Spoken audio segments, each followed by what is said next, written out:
इस वीडियो के लिए सोर्स है मासिर ए आलमगीरी। मासिर ए आलमगीरी जो मुगल शासक औरंगजेब के शासनकाल का एक प्रमाणिक सोर्स है। औरंगजेब के अधिकारी थे इनायतुल्ला खां। उनके कहने पर मुंशी का कार्य करने वाले एक व्यक्ति साकी मुस्तैद खां के द्वारा इसको कंपाइल किया गया था, इसको लिखा गया था और औरंगजेब की मृत्यु के कुछ वर्षों बाद इसको कंप्लीट कर लिया गया था। तो यहां से हमको जो भी जानकारी मिलती है औरंगजेब के शासनकाल की, वो प्रमाणिक जानकारी है और इस वीडियो का मुख्य सोर्स भी यही है। इसके अतिरिक्त इस वीडियो का एक सोर्स और है, स्टोरिया दोमोगोर, जो इटली के एक यात्री निकोलो मनुची, जो मुगल शासक औरंगजेब के समकालीन थे और उस समय भारत में थे, उनके द्वारा लिखा गया है। वो भी इस वीडियो का एक सोर्स है।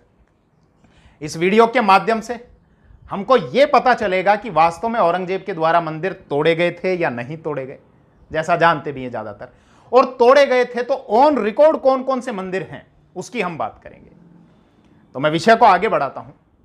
मासिर ए आलमगीरी पेज नंबर 60, यहां से जानकारी मिलती है कि किस प्रकार से औरंगजेब के आदेश पर मथुरा के केशवराय मंदिर को ध्वस्त कर दिया गया था और जिन जिन शब्दों का प्रयोग किया गया उन शब्दों को भी आप सुनना।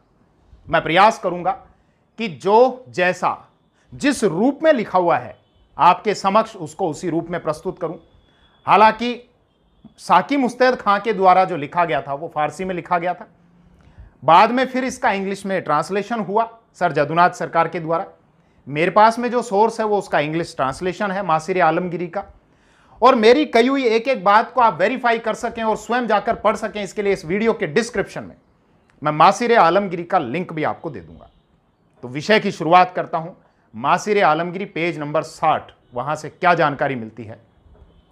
लिखा गया है 27 जनवरी 1670 ईस्वी, 15वां रमजान।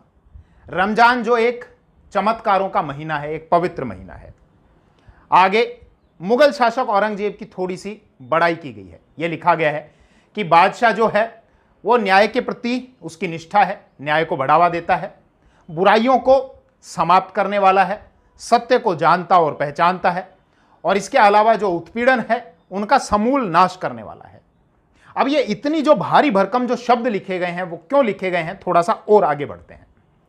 आगे इनके ठीक बाद में यह लिखा गया है कि बादशाह ने मथुरा के केशवराय मंदिर को ध्वस्त करने के आदेश दे दिए।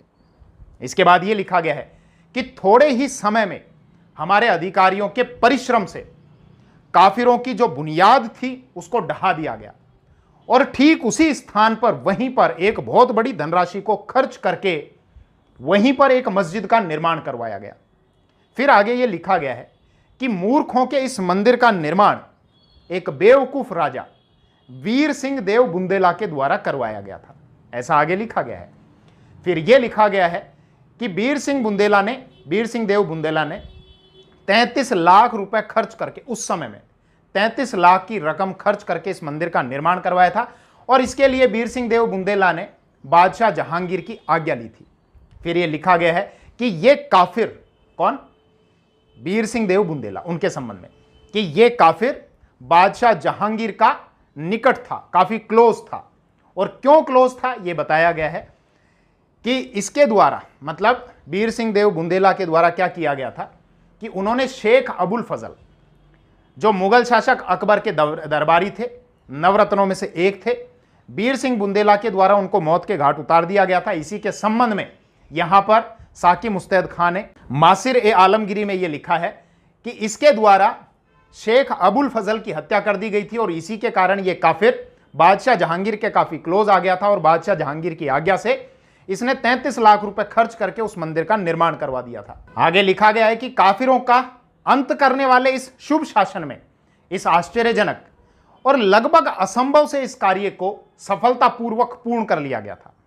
वहां से जितनी भी मूर्तियां प्राप्त हुई, छोटी बड़ी जितनी भी मूर्तियां जो आभूषणों से लदी हुई थी, उन पर सोने चांदी के आभूषण थे, उन मूर्तियों को आगरा लाया गया और आगरा में एक मस्जिद है बेगम साहिब मस्जिद। उस बेगम साहिब मस्जिद की जो सीढ़ियां हैं उन सीढ़ियों के नीचे उनको दफनाया गया ताकि उनको पैरों तले कुचला जा सके, बार बार उन पर पैर रखे जा सके। इसके बाद लिखा गया है कि मथुरा का नाम बदलकर इस्लामाबाद कर दिया गया। आगे और बढ़ते हैं, एक और जानकारी देता हूं जोधपुर के संबंध में। वहां के मंदिरों को भी तोड़ा गया। और वहां पर भी ठीक उसी प्रकार से वहां से लाई गई मूर्तियों को पैरों तले रखा गया, उनको रौंदा गया, जैसा यहां पर किया गया था केशवराय मंदिर की मूर्तियों के साथ में। मासिर आलमगिरी पेज नंबर 108, वहां से जानकारी मिलती है कि जोधपुर में मंदिरों को तोड़कर और वहां की मूर्तियों को गाड़ी में लाया गया, जो भी बैलगाड़ी वगैरह जो भी होती थी उसको लाया गया। और जब मुगल शासक के दरबार में वो पहुंचा, किसके द्वारा लाया गया? खान जहां बहादुर के द्वारा। तो खान जहां बहादुर उन मूर्तियों को लेकर मुगल शासक के दरबार में पहुंचा। वहां पहुंचने पर, अब शब्द पर गौर करना, वहां पहुंचने पर खान जहां बहादुर की बहुत अधिक प्रशंसा की गई, इस काम के लिए बहुत अधिक प्रशंसा की गई उसकी।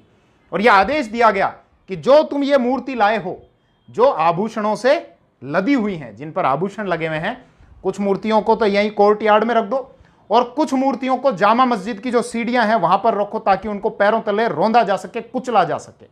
यह जानकारी मिलती है। थोड़ा सा विषय को और आगे बढ़ाते हैं।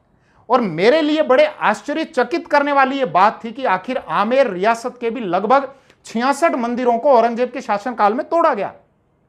मैं हैरान था कि जहां हम ये देखते हैं कि मुगल शासक अकबर के द्वारा आमेर के शासक मानसिंह को उड़ीसा का सूबेदार बनाया गया था, बंगाल की सूबेदारी दी गई थी, बिहार की सूबेदारी दी गई थी और काबुल का भी सूबेदार बनाया गया था। और हम ये जानते हैं कि जो उत्तर पश्चिम वाला जो क्षेत्र है, वहां पर मुगलों का राज्य विस्तार करने में मानसिंह ने अहम भूमिका निभाई थी। आमेर के जो शासक थे उनमें पुरुषार्थ की कहीं पर कोई कमी नहीं थी। उनके द्वारा मुगल शासक अकबर का राज्य दूर दूर तक विस्तारित किया गया था। आगे हम ये भी देखते हैं कि औरंगजेब के शासनकाल में आमेर के शासक मिर्जा राजा जय सिंह ने भी अपनी निष्ठा रखी और औरंगजेब के आदेश पर दक्खन में वो गए और वहां जाकर छत्रपति शिवाजी महाराज से उन्होंने संधि करवाई। दोनों के मध्य संधि हो गई थी, मुगल शासक औरंगजेब के मध्य और छत्रपति शिवाजी महाराज के मध्य।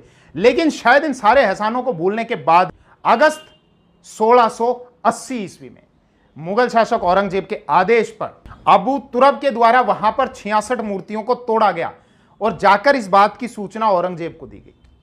थोड़ा और विषय को आगे बढ़ाते हैं और मासिर ए आलमगिरी पेज नंबर 115, 116, 117 पर जो जानकारी दी गई है मेवाड़ के संबंध में कि वहां पर किस प्रकार से मूर्तियों को तोड़ा गया।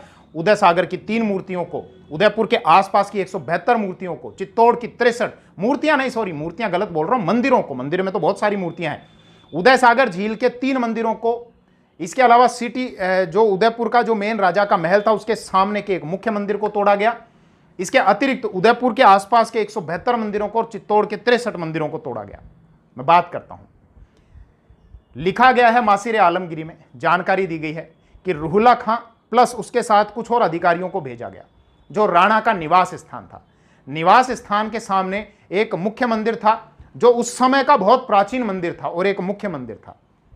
वहां पर हम लोग गए और वहां पर 20 की संख्या में जो राजपूत थे मंदिर के अंदर थे, उनमें से एक बाहर आया, हमारे कुछ लोगों को मारा और उसके बाद स्वयं मौत के घाट उतार लिया अपने आप को। बाकी राजपूतों ने भी हमारे साथ में युद्ध किया, हमारा मंदिर पर अधिकार हो गया और उसके बाद फिर मूर्तियों को तोड़ दिया गया। ये महाराणा जो रहते थे, जो उनका निवास था, उसके सामने का एक मुख्य मंदिर था जो बहुत प्राचीन मंदिर था, जिसको वहां पर एडमिट किया गया इस सोर्स में। इसके अलावा फिर यह लिखा गया है कि 24 जनवरी को बादशाह जो है वो उदय सागर झील को देखने के लिए गया और उदय सागर झील को देखने के लिए गया तो वहां पर 3 मंदिर थे, उन तीनों मंदिरों को भी ध्वस्त कर दिया गया था। उदय सागर झील जो वर्तमान में राजस्थान के उदयपुर जिले के अंतर्गत आती है।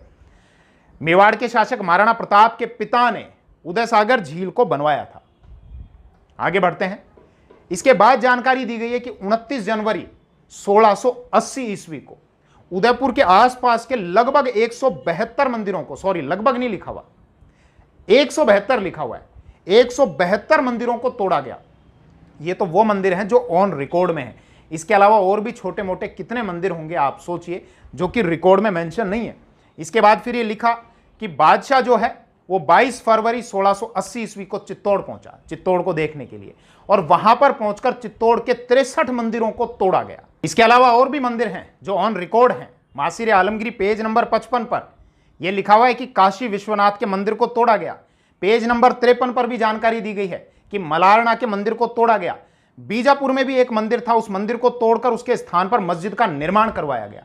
तो ये तो वो मैंने रखे हैं जो मासिर आलमगिरी, जो औरंगजेब के शासनकाल का एक प्रमाणिक स्रोत है और वहां पर ऑफिशियली ये दिया हुआ है, ऑन रिकॉर्ड ये बातें लिखी हुई हैं। अब ये तय आपको और हमको करना है कि हमारे लिए हीरो कौन है, हमारे लिए आदर्श कौन है।